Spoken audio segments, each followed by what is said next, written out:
We're joined now by Mr. Vassy, somebody who has served, of course, in important roles as far as the foreign ministry in France is concerned, the former cabinet secretary, the former foreign minister, and currently director of Sciences Po. Thank you so much for speaking to us, sir. Thank you for having me. Let me begin by asking you, what is the role that you see, as the director of Sciences Po, as far as India is concerned? Because in terms of education, particularly the higher levels, institutes that produce world leaders, how do you think that India can improve its competitiveness in this area? Look, I think India is already academic and intellectual superpower, and I guess in the world in which we are, it's good to be at the top, but it's also important to be open to the rest of the world and train your leaders in an international context. We see right now that the international scene is extremely tough and volatile. And what you want to do, what we want to do as France, is make sure that the leaders of tomorrow are also trained in an international context and understand it. And that's why I'm here also to make sure that we increase relations between my elite institution and India. We have already lots of partnerships, but I really think we can do more. Right. The U.S, Canada, Australia, Germany have been countries where a lot of Indian students have traditionally gone to. Do you see this changing? Because France also boasts of a large number of institutes, not just Sciences Po, but other institutes as well, which get a lot of international students. Do you see that changing over the years? I see that changing. Look, we are right now in the process of admission of international students. This year we had plus 30% in applications of students wanting to come to Sciences Po from abroad. I guess uncertainties in the US, in Canada also, maybe also in the UK, make that this landscape shifts a little bit. And in our case, the fact that we can train the students entirely in English, being open to the rest of Europe, also to the US and the UK from France, makes us, I think, a good bridge between India and Europe for very good students. Right. Also, one of the key areas is research and development. In India, there's been a strong focus on R&D. Particularly, of course, the larger question is also about how the industry interacts with universities and, brings out more of this research opportunities. How do you see this area as an area of development in India and, of course, internationally in France? Yeah, it's a very important point. In the case of Sciences Po, the training we do is, of course, theoretical and academic, but 80% of classes at the master's level are taught by professionals actually in their field. So relations with industry are research, obviously, but also the participation of professionals in the teaching, so that you're really trained in the actual challenges that you have to overcome as a student. And I think in terms of pedagogy, that's something that we can share with our Indian partners also, this mix of theory and practice that has been our tradition for more than a century. Right. A few questions on diplomacy and India-France relations, though. Recently, we've seen President Macron announce how India will be a co-chair in an AI conference. How do you see this kind of collaboration taking place and taking forward the relation between the two countries? Look, I think basically in the very volatile context in which we are, and we all know what's happening right now today, and this tectonic of world powers, your good relations with strategic partners are actually part of your diplomatic capital. It's an asset that you have on the international scene. And this France-India relation has been an asset, I think, for both countries. The strategic partnership has now passed 25 years. It's of course defense, but it's also industry, it's also technology, as the AI summit will show, and it's also higher education. We need to train our leaders also to know each other and together, because we don't want to independence, also autonomy depends on your ability to have these friends, these strategic partners on which you can rely on the long term. So let's grow that asset together, that capital, diplomatic capital that we have between France and India through that wonderful relation. Right. Also, in fact, the French ambassador to India in December last year, Mr. Thierry Mathieu, had stated the relationship between India and France is exceptional. We've celebrated the 25th anniversary of our partnership. The core relationship is security and defense. The challenge is to put more flesh on the bones of the rest, and the rest is people-to-people exchange and culture as a top priority. How would you look at this? Because defense remains a very key area of cooperation. Of course, more cooperation expected there. But beyond that, how do you see this relationship developing?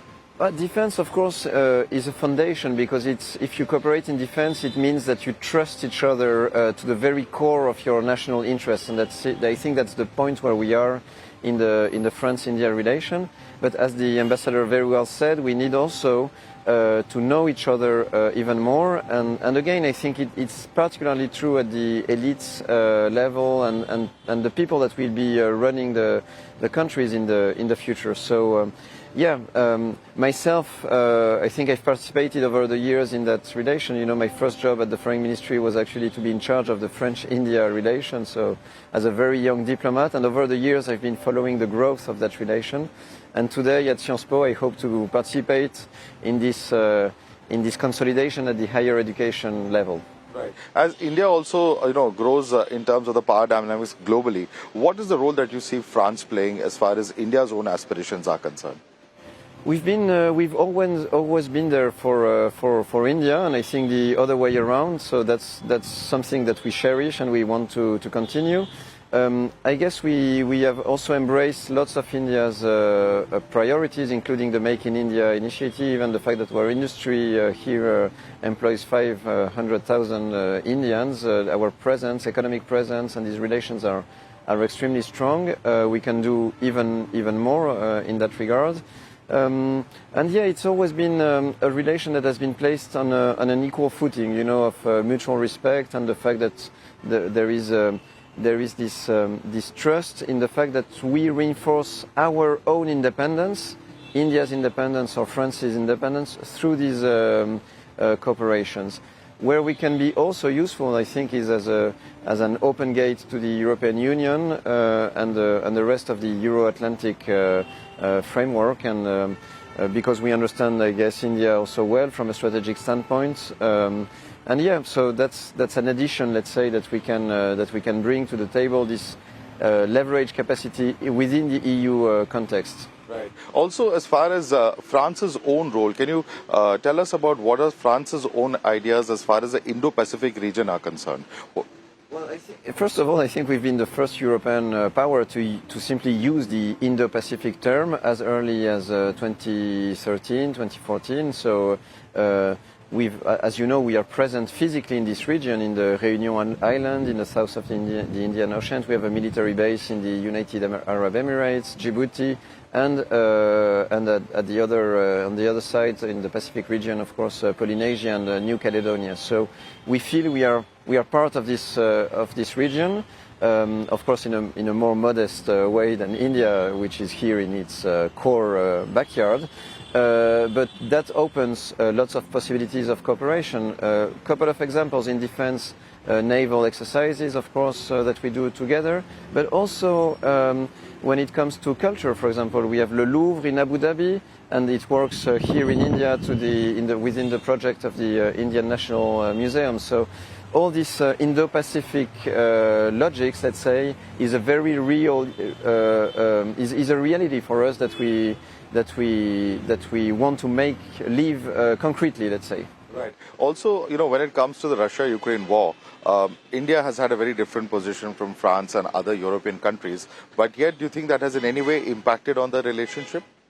No, not at all. I think we fully respect in France that India has its own national interests in this regard, and the relation with Russia that is what it is.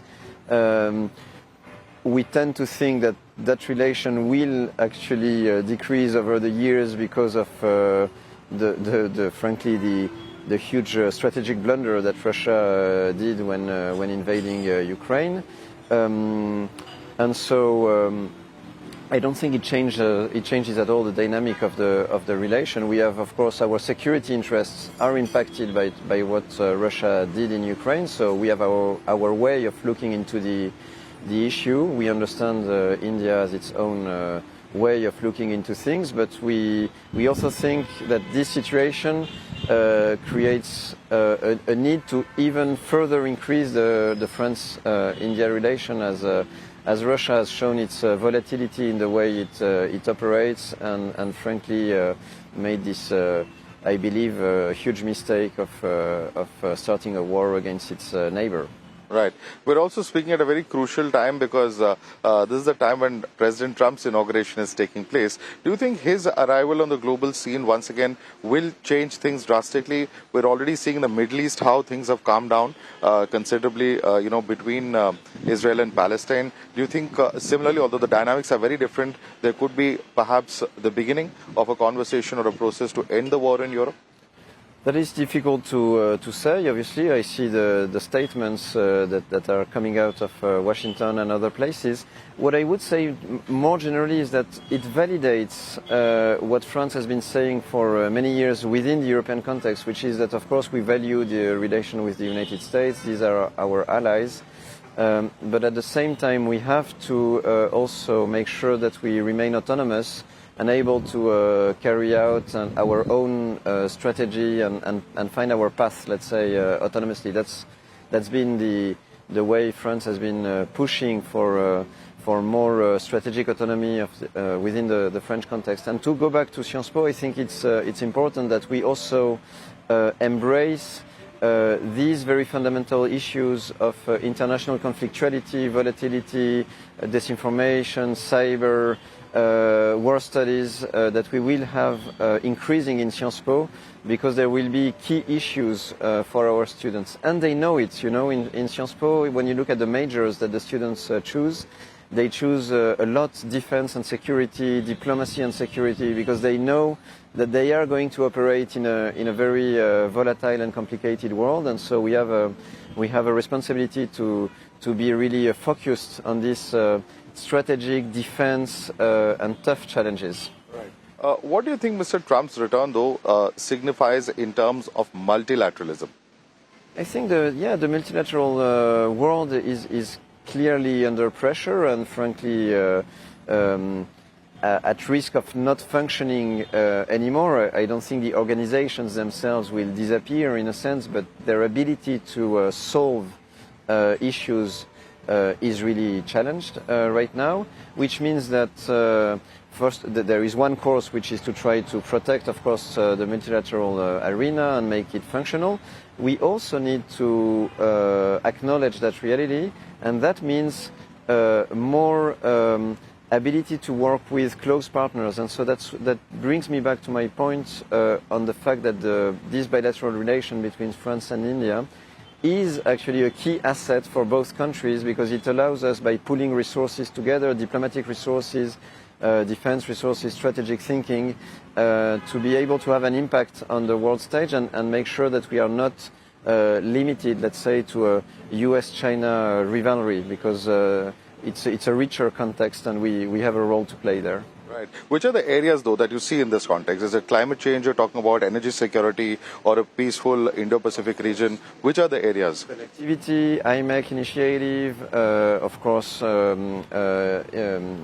artificial intelligence, climate change, of course, is a key one. At Sciences Po, we will be opening in 26 a climate school to train our leaders in solution-oriented programs on finance, on economics, on how do you manage the ecological transitions. And I think there is also lots of potential of cooperation with India. Right, because we're also talking about a time when there's a lot of talk around tariffs and increasing protectionism. Do you think that's going to be the order of the day, or is it just positioning ahead of polls? Well, it won't come from us. Europe, we've been very open to increasing trade and cooperation with India. Yes, if tariffs are used as a kind of coercion tool by the U.S., it will change many things for Europe, for India, and so I would argue that comes in support of the case for stronger relations with the EU and with France. So I would advise Indian elites and students to look also towards Europe, because there is there a friendly continent. Right. I want to come back to the Russia-Ukraine question, because it's a very, very important question. And, you know, in the context of the war that's taking place, how do you see this ultimately being resolved diplomatically? Because, of course, militarily, both sides have just been ramping up. How do you see a resolution to this, whether US's initiative or not, or even from NATO side, from the EU side? How do you see this issue being resolved, this war being resolved?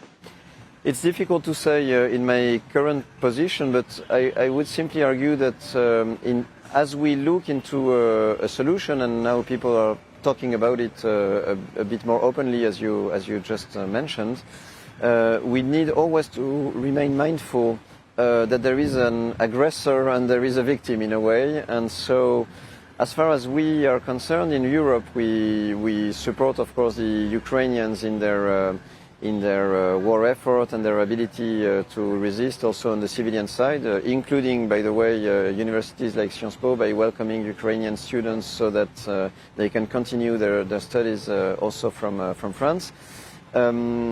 And at some point, the Ukrainians will have to determine what course they want to take in this as they look at the end of the war. At some point, the war will come to an end, obviously. As you said, militarily things are stalled, and so what we do is increase the hands, let's say, of the Ukrainians as they look into possible diplomatic avenues. I want to underline that we just recruited as a professor of practice the outgoing Ukrainian foreign minister. He will be teaching war diplomacy at Sciences Po. And so he will participate in that discussion from an intellectual and academic standpoint from our school in Sciences Po. So that's one of your selling points, isn't it? Because you have a foreign minister, a former prime minister of Italy, all those people who've served at the top levels of governance actually teaching students. Yes, I think we are proud to have, of course, a very strong academic core, but also these practitioners that come to teach to Sciences Po. Lots of former ministers teach at the school, French or not, or foreigners. And it's true that having Dr. Kuleba coming, he was minister even like 3 months ago, and coming to share his knowledge and practice with the students is extremely rich. I have to say that his course was full in 1 minute after it was open for inscriptions. So I guess students want to be able to be in touch with these very concrete realities of the world order. All right. Thank you so much for taking the time out and speaking to us at Times Now. Thank you so much for having me. Thank you.